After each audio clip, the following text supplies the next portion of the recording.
Motherfucker! Get some of that shit ready! Get that shit ready! Woo! Get that shit ready! Woo! Little rat tail. Oh.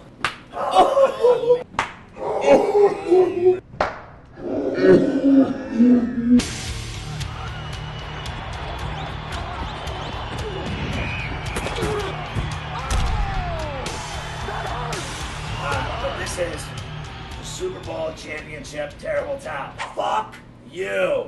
You're an asshole. I hate your fucking teams. Your girlfriend's a whore. Your team fucking cheats. Revenge is best served cold. Alright, you can start drinking now. I don't want to talk to you anymore. Alright, so let's look back at the games in the divisional semis to see what everybody thought of them. And I can't believe that Ben Roethlisberger threw the bomb to Antonio Brown and that the Ravens let him get past him and catch that ball for a touchdown. That was it. Game over. You give up that 70-yard play, whatever it was.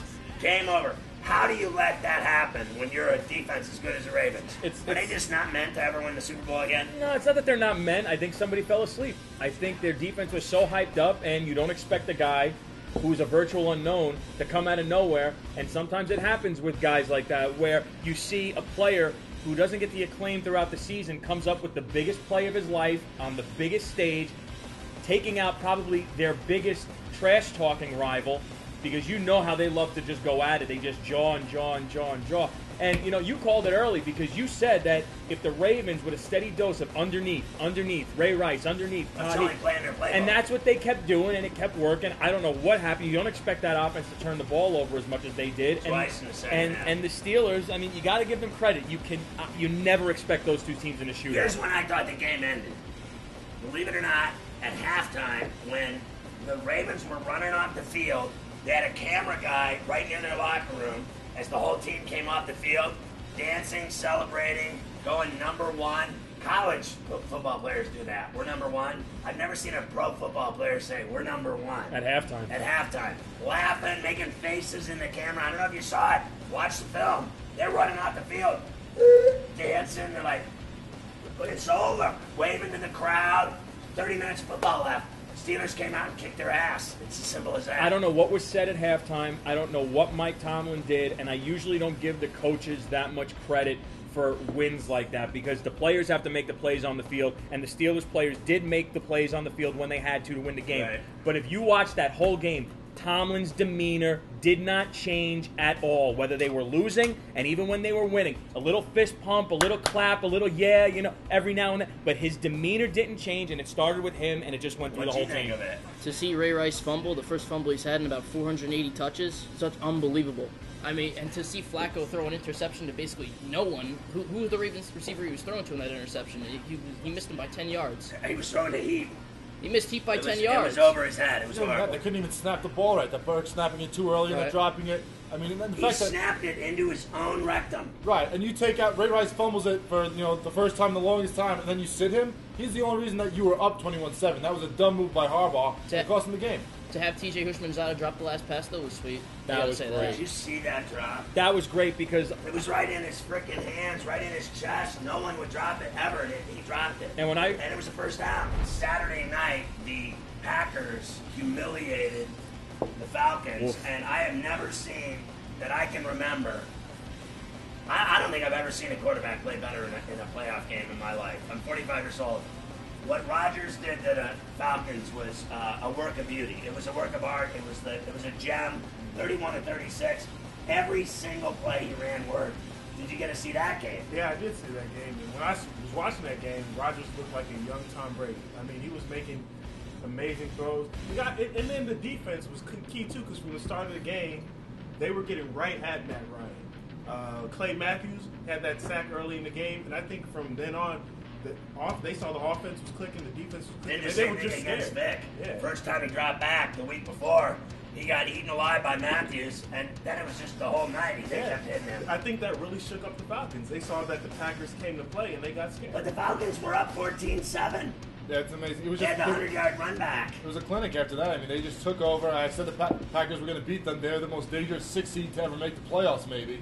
And they just I didn't expect him to steamroll him like that, but it was a clinic. He did everything he needed to do. He was running the ball when he needed to and getting first downs and yardage.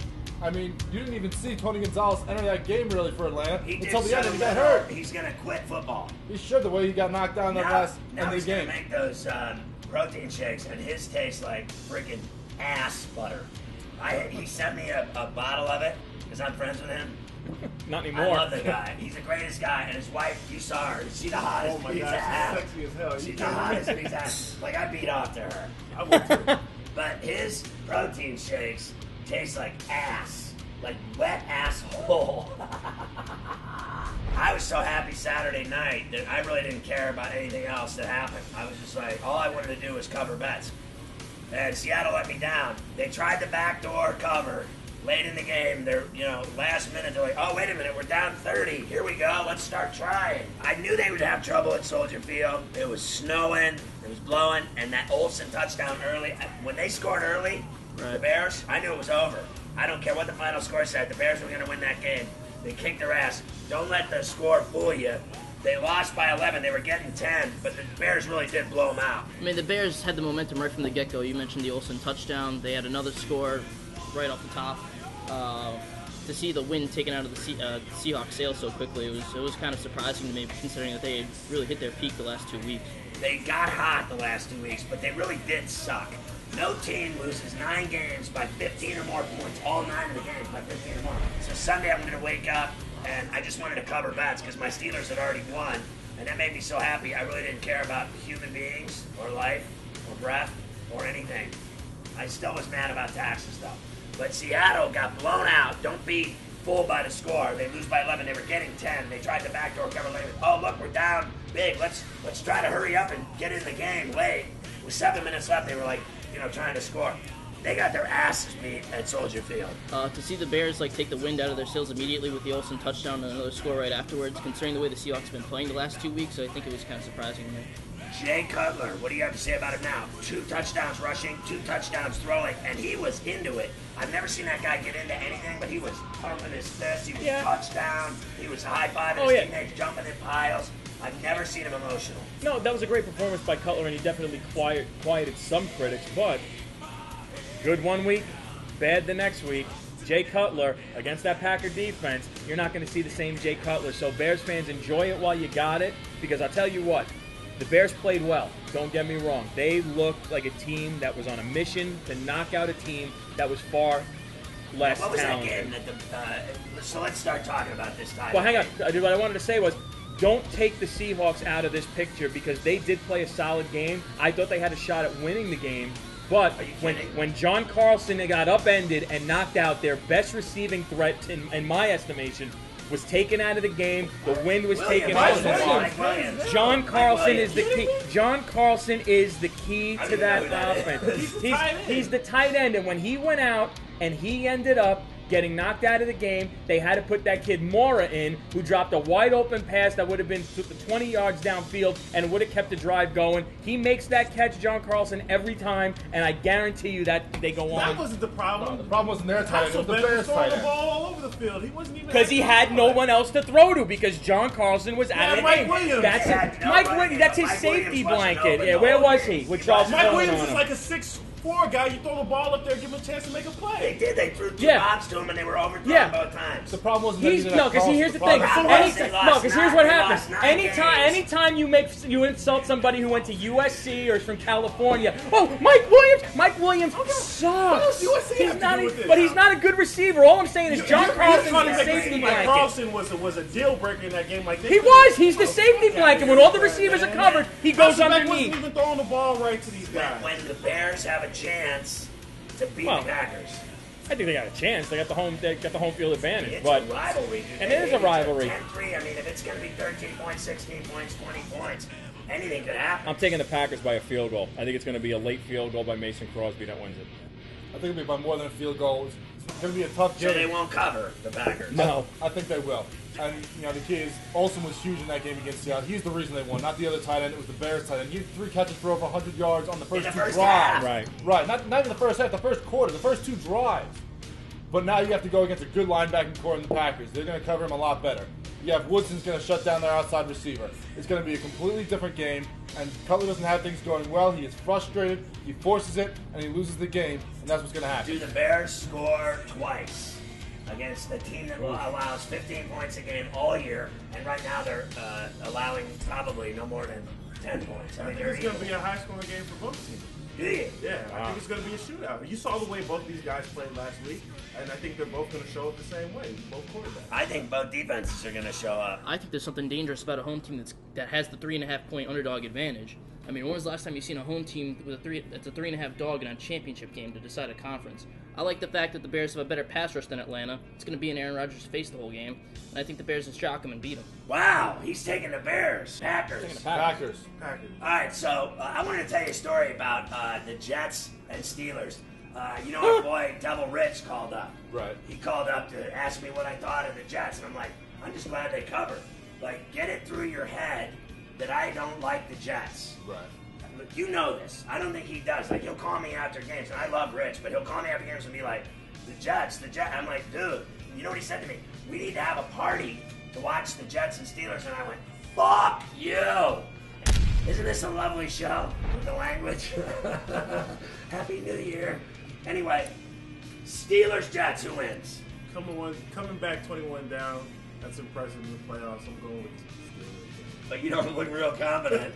I don't know. That's a tough game to pick. That's a tough game. You don't have to side with me anymore, dude. I have no future. That's a tough game to pick, especially with the way the Jets played, man, against the Patriots. They lost. The Patriots lost that game because Tom Brady was uncomfortable the whole game. When the pass He had happy feet. He was throwing at guys who weren't even looking at He him. was scared. That's because he either had That shot Pace hit him with, I thought his fucking arm was my going to God. fall off. He always had somebody in his face, and when he didn't have someone in his face, the secondary had all of his receivers locked down, so he didn't know what to do. He freaked out. And then, when they were on that last drive, there was no sense of urgency because he was still scared from all the shit that happened to him earlier in the game. He's right. I won't deny I'm worried about the Jets. I'm not stupid. They are the meanest team, and cocky and good. They back it up. They do. I'm worried at that. There's not going to be any open receivers No. against the Jets and the Steelers. So who wins the game? I'm taking the Jets. I fucking hate you. Get him off the Like, you didn't set. expect Get that. him. Fucking get him out. Oh, no. I respect the Steelers, but the way the Jets played last week, your offensive line is in fucking shambles right now. You're on the 4th or 5th tackle in your depth chart who wasn't even listed at the beginning of the season. We got pressure on Brady throwing 3 and 4 guys out of all-pro offensive line. Mike Wallace is going to do a goddamn thing with Darrell Revis on him, and we're going to win the Your game. mother's a whore. And San Antonio Holmes is going to have the winning catch. Don't fucking come around me anymore. Who do you like? I've been going with the Steelers all season, so I'm going to say the Steelers. Only, talking about you know, I got to give you a little bit of props because the I'm crown off your going. nose? Yeah, no, it's okay. Because I'll tell you what, the Jets really opened my eyes in Foxborough. I got to give them all the credit in the world for going and playing the way they did against the Patriots. They reminded me of how the Giants played against the Pats in the Super Bowl. They were in Brady's face, just knocking him around. So if the Jets win, I won't be surprised. But since I picked the Steelers since we started doing the playoffs, I'm taking the Steelers. When you were watching that game, the Steeler game, or was it the Jet-Patriot game that you were so rowdy in your apartment with your neighbor? It was the Steeler game because anytime you see a team, I don't care who it is, Coming come back. back from 21 points down, you get excited, and when they finally score and watching them chip away all game, you jumped up. And my landlord actually had a lot of money on the Steelers, so we were screaming at each other through the floors. Yeah. And then when the Steelers finally punched it in to tie and go ahead, we were running down and high-fiving each other because I wanted him to hit the bet, which he took from ScottBeatsTheMan.com. I And believe. all they needed was a field goal to tie it Yeah. in overtime. And they were like at midfield. And Hushmanzada should have caught it because it wasn't like there was a defender's arm, It was you know. an in his, easy catch. It was There an was easy nobody catch. on him. I love that guy seeing never him. had his hands on. Loved seeing him on the sideline. He just flat out choked. Yeah. Sucks. He sucks, Bomber. So, who do you like? I like the Jets. I mean, considering the roads they've been on, beating Brady and Manning back-to-back weeks, like Brian said, you got the backup to the backup right tackle and left tackle in the game for the Steelers. And Rashard Mendenhall puts the ball on the ground. Don't forget it. So now all of a sudden, you think they're going to start fumbling and everything else and choke the... I've never seen anything like that play where Roethlisberger double pumped and then he was going to throw it for sure. But he did not throw it. He had the ball right here, and the Jets, or the Ravens hit him, and then he dropped the ball, and the ball just sat there, and then the guy walked up and grabbed it and ran in the end zone. No one did anything. I've never seen a play like that. That lineman's cut at the end of the season. There's no way that you don't. Every play, even if you know it's a fumble or you know it's an incomplete, Dive on it. guys jump on it just in case. Yep. And how do they not do that is a miracle to me. And twice, Kimawatu, the offensive lineman for the Steelers, you got to play much smarter than he played Two against the personal Ravens. fouls. He should have been called for 2. He got called for 1. Got called for 1 personal foul, Should've been diving called into the for 2. pile late. He did it twice. Those type of mistakes against the Jets, I'm sorry, they'll make you pay for it. All right, so the first game is the Packers and Bears at 3:30 on Sunday, and then at 6:30 it's the Steelers and Jets. Those are great championship games. All right, ScottBeatsMan.com for all my action in the AFC and NFC title games, spreads, totals, teasers, everything you can fathom. All right, you know where to find us on the radio. From Hurley's in Midtown Manhattan in the Theater District on 48th and Broadway. Bye from New York. Fuck New York while I'm at it. Go Steelers, baby. Pittsburgh, black and gold, Steel City. Romani brothers, you can't slow us down. Shake it.